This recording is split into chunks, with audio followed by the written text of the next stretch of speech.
Mucho antes de que los bares modernos dominaran las ciudades, existían espacios donde la vida se compartía en jarras y risas. Las pulquerías fueron durante generaciones puntos de encuentro del México popular, lugares donde no solo se iba a tomar pulque, sino a convivir, cantar, discutir y sentirse parte de una identidad colectiva profundamente arraigada. Aquellos establecimientos eran verdaderos escenarios sociales. Entre el olor del aserrín húmedo, el murmullo de las pláticas y el sonido de los vasos chocando, se mezclaban costumbres del campo con la vida urbana. El pulque, bebida ancestral, era solo el pretexto. Lo importante era el ritual diario que unía a obreros, campesinos, comerciantes y vecinos del barrio. Uno de los primeros ganchos para entrar era el nombre del lugar. Las pulquerías se anunciaban con títulos ingeniosos que despertaban la curiosidad y arrancaban sonrisas. Frases como la risa, la hija de los apaches o el recreo de las tortugas no estaban ahí por casualidad. Cada palabra llevaba picardía, doble sentido, burla amistosa o comentario social que todos sabían descifrar. Muchos nombres aludían a sucesos del momento, personajes conocidos o dichos populares que circulaban de boca en boca. Otros apostaban por la ironía, creando una complicidad inmediata con quien leía el letrero. Ese ingenio se volvió parte esencial de su personalidad. No bastaba con servir buen pulque, había que tener carácter y gracia para destacar entre tantas opciones del barrio. Los anuncios pintados a mano eran más que simples rótulos, funcionaban como una invitación emocional, el primer diálogo silencioso entre el lugar y el cliente. Un nombre bien elegido podía hacer famosa a una pulquería y convertirla en punto obligado de reunión.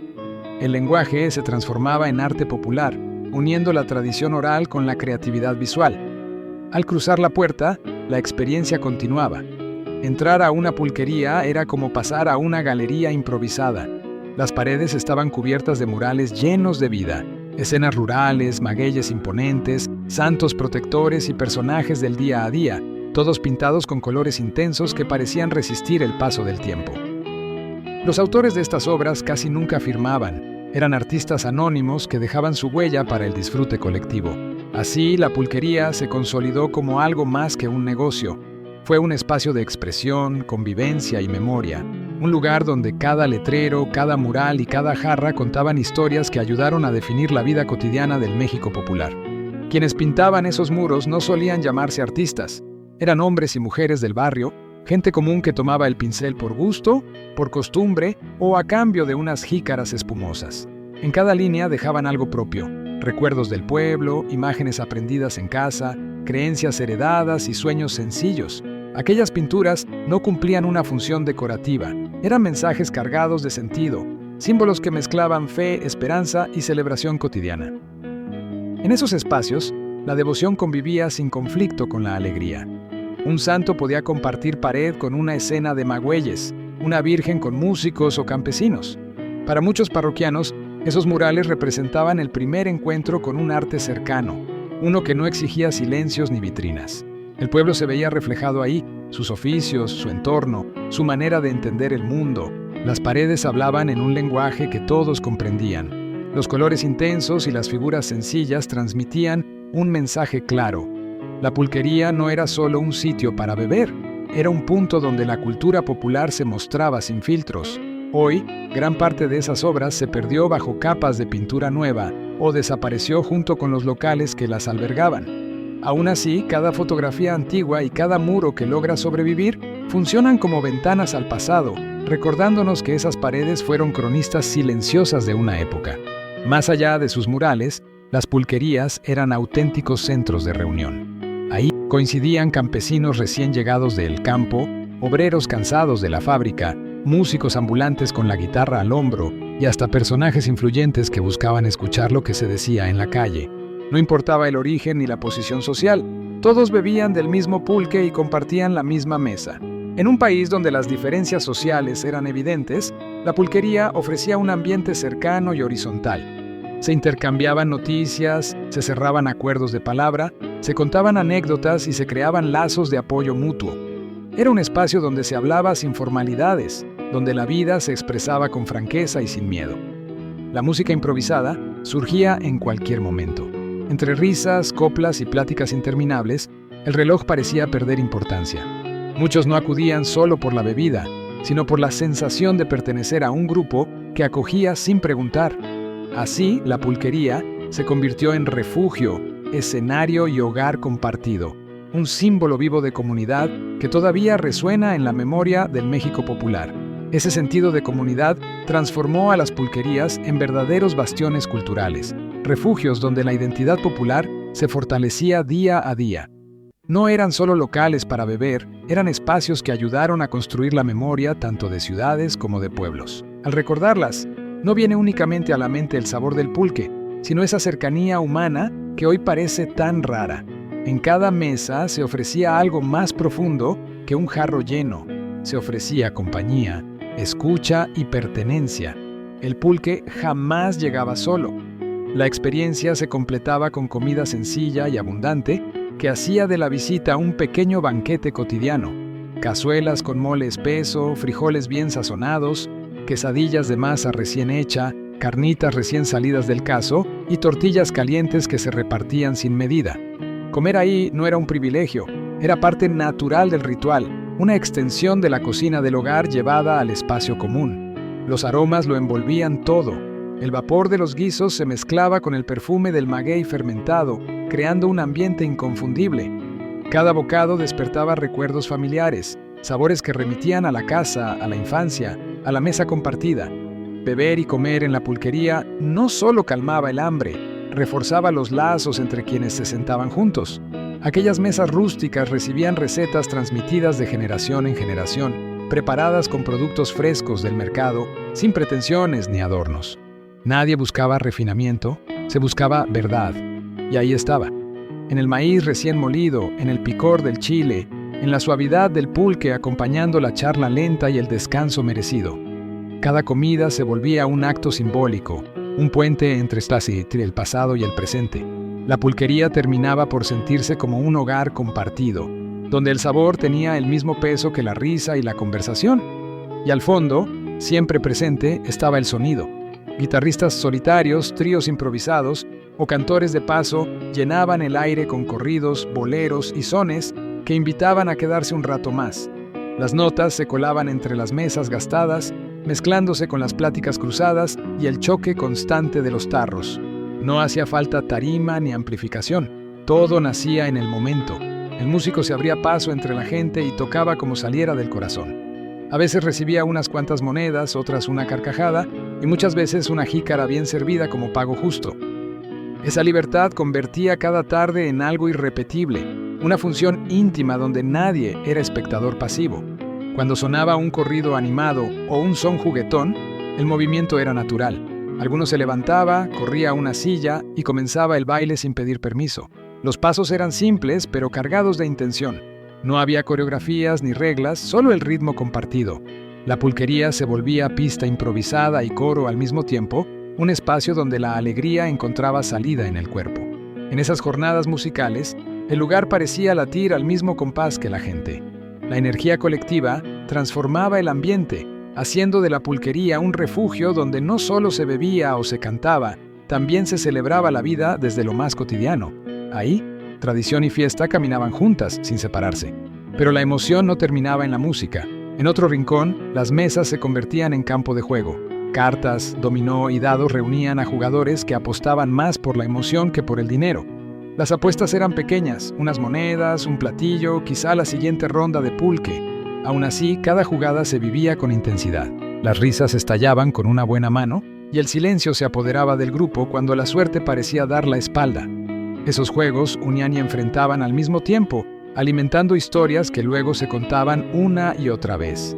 Así, entre música, baile y juego, la pulquería se consolidaba como un escenario completo de la vida popular, donde cada gesto, cada sonido y cada apuesta formaban parte de una experiencia compartida que aún hoy se recuerda con cariño. Cuando el calor del juego subía y el orgullo se imponía a la razón, las discusiones podían escalar hasta convertirse en enfrentamientos que el barrio recordaba por años. Historias de gritos, empujones y pleitos quedaban grabadas en la memoria colectiva y se repetían como anécdotas casi legendarias. Aunque las autoridades intentaron frenar estas escenas, nunca lograron borrarlas del todo. El riesgo, la apuesta y la tensión formaban parte natural del ambiente, una vía para soltar presiones y medir la suerte frente a los demás. Cada partida reunía miradas atentas. Siempre había quien celebraba una jugada brillante o quien se burlaba del perdedor con carcajadas sonoras. Aquello se volvía un espectáculo paralelo que animaba el lugar. Más que simple entretenimiento, los juegos funcionaban como rituales sociales donde se forjaban alianzas, rivalidades y complicidades. Así latía la vida popular, intensa, ruidosa y llena de contrastes. El crecimiento de las pulquerías no pasó desapercibido para el poder. Durante el Porfiriato comenzaron a imponerse normas severas, límites de distancia entre locales, horarios restringidos y permisos especiales. La intención oficial era mantener el control moral y social, pues estos espacios eran vistos con desconfianza, como posibles focos de desorden o reunión incómoda para el gobierno.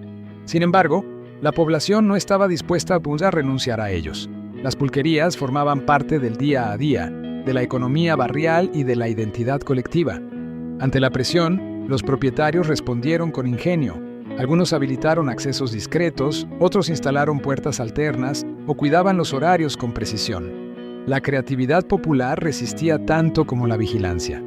Esa constante fricción convirtió a las pulquerías en símbolos de resistencia cultural. No eran solo expendios, eran espacios donde la identidad mexicana se defendía frente a las imposiciones de una modernidad ajena.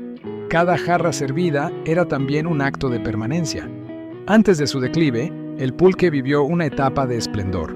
Las haciendas de Hidalgo, Tlaxcala y el Estado de México se consolidaron como centros productores, enviando diariamente grandes barriles a la capital por medio del ferrocarril. El negocio movía grandes sumas y dio origen a una auténtica élite pulquera. En las ciudades, el consumo era enorme y nuevas pulquerías abrían constantemente en barrios y zonas céntricas, con clientela asegurada desde el primer día. El pulque no era solo una bebida, representaba orgullo e identidad nacional. Acompañaba ferias, celebraciones y reuniones comunitarias. Su auge impulsó expresiones artísticas y culturales, canciones, murales y leyendas que lo colocaron en el centro de la vida social. Las pulquerías eran núcleos vivos que moldeaban la dinámica urbana. Pero incluso en medio de ese brillo el cambio ya se anunciaba. La industrialización, las nuevas bebidas y la transformación de las ciudades comenzaron a desplazar aquel mundo. Así, poco a poco, se cerraba un ciclo dorado, dejando atrás un legado que aún resuena en la memoria del México popular. Hacia la mitad del siglo XX, el mundo de las bebidas en México entró en una disputa decisiva. La cerveza industrial irrumpió con una estrategia poderosa, apoyada por publicidad constante, que transformó la manera de beber y de pensar. Su discurso era claro, representaba el futuro, la limpieza y el avance. Frente a esa imagen cuidadosamente construida, el pulque comenzó a ser desplazado sin contemplaciones. La contienda no fue pareja. Mientras la cerveza se mostraba como símbolo de progreso urbano, al pulque se le colgó una fama negativa. Se le señaló como poco higiénico, dudoso y pasado de moda. Esa idea se repitió en anuncios, notas y charlas diarias, hasta filtrarse incluso en la mente de quienes habían crecido viéndolo como parte natural de su mesa y de su barrio. El golpe fue profundo. Poco a poco, las pulquerías, que durante décadas habían sido puntos de encuentro, risas y comunidad, empezaron a desaparecer. Cerraban una, luego otra y después varias más. Donde antes había música, conversación y jarros compartidos, quedó el silencio. Muchos de esos espacios fueron sustituidos por locales vacíos o negocios sin identidad, ajenos a la vida cultural que alguna vez llenó esas paredes. Así se apagaron numerosos corazones barriales. No solo se perdió un lugar para beber, se desvaneció una forma de convivir, de reconocerse y de sentirse acompañado. La modernidad avanzó, pero en su camino dejó atrás una parte esencial de la memoria popular, esa que todavía hoy se recuerda con nostalgia cuando se habla de las pulquerías de antes.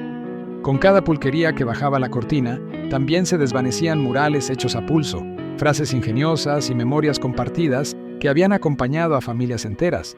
No fue solo una caída económica, fue una herida directa a la identidad cultural. El pulque, bebida de raíces profundas, pasó de ser orgullo cotidiano a cargar con el estigma de lo atrasado, relegado a rincones discretos lejos de la mirada pública. La idea de progreso impulsada por la industria cervecera avanzó sin mirar atrás, arrasando con una tradición que llevaba siglos formando parte de la vida mexicana. Bajo el discurso de modernidad, se ocultó la negación de una herencia popular rica, viva y profundamente humana. Así, una costumbre que había unido generaciones fue desplazada por nuevas formas de consumo, más impersonales y ajenas a la comunidad. Porque las pulquerías nunca fueron simples cantinas, eran puntos de encuentro donde la música nacía sin anuncio, la comida sabía a casa y la convivencia marcaba el ritmo del día. En sus mesas se construyó una cultura hecha de palabras, risas, canciones y silencios compartidos. Su historia camina entre el esplendor y el olvido, entre la tradición que resistía y la modernidad que empujó con fuerza. Hoy, apenas unas cuantas siguen en pie. Son testigos callados de un tiempo en el que la vida se disfrutaba despacio, en cada trago espeso y en cada pared pintada a mano. Espacios que aún resguardan la memoria de un México que no quería correr, sino convivir. Si este recorrido despertó recuerdos o curiosidad, suscríbete y acompáñanos en más viajes por la memoria viva de México. Aquí seguimos, rescatando historias que aún laten bajo el polvo del tiempo.